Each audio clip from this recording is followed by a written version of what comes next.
Assalamualaikum warahmatullahi wabarakatuh. Perkenalkan, nama saya Tasya Zaintina Putri dari kelas 11 MIPA 6. Di sini saya akan membuat video teks eksplanasi tentang fenomena alam. Pengertian teks eksplanasi. Teks eksplanasi merupakan teks yang berfungsi menjelaskan suatu fenomena, yaitu tentang proses atau asal-usul peristiwa alam, sosial, atau budaya yang terjadi. Suatu kejadian bisa terjadi sebab memiliki hubungan sebab dan akibat. Adapun struktur teks eksplanasi: 1. Identifikasi fenomena, 2. Rangkaian peristiwa, 3. Interpretasi. 1. Identifikasi fenomena. Identifikasi fenomena merupakan bagian pertama dari teks eksplanasi. Bagian ini berisi mengenai penyampaian topik atau permasalahan yang akan dibahas. Bagian ini juga berisi gambaran mengenai apa dan mengapa fenomena itu terjadi. 2.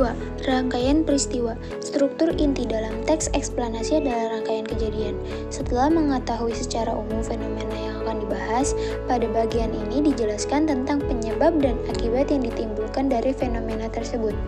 Kamu bisa melakukan deskripsi dalam beberapa paragraf terkait sebab dan akibatnya. Bagian ini disebut juga dengan deretan penjelas. 3. Interpretasi. Interpretasi merupakan bagian akhir paragraf di teks eksplanasi. Interpretasi menjelaskan kesimpulan dari fenomena yang ditulis. Fenomena alam yang akan saya bahas adalah tentang banjir. Banjir merupakan fenomena alam yang biasa terjadi di suatu kawasan yang banyak dialiri oleh aliran sungai. Banjir dapat didefinisikan sebagai hadirnya air di suatu kawasan luas sehingga menutupi permukaan bumi kawasan tersebut. Banjir dapat terjadi karena alam dan tindakan manusia.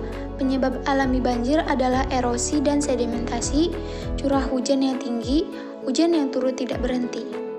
Banjir juga bisa disebabkan dari ulah manusia, seperti menebang pohon sembarangan, membuang sampah ke sungai yang berakibat aliran sungai akan tersumbat. Air sungai tidak bisa mengalir dengan lancar dan air akan menggenang lalu meluap ke permukaan. Banjir bisa mengakibatkan kerusakan rumah dan isi barang dalam rumah, sulitnya air bersih, kerugian ekonomi, menimbulkan masalah kesehatan seperti penyakit kulit dikarenakan air banjir yang kotor. Jadi, kita harus menjaga lingkungan dan kesadaran sikap di diri masing-masing untuk mencintai alam dan lingkungan sekitar, agar tidak terjadi banjir ataupun bencana yang lainnya. Seperti kalian tidak membuang sampah sembarangan adalah contoh kalian mencintai alam dan lingkungan sekitar.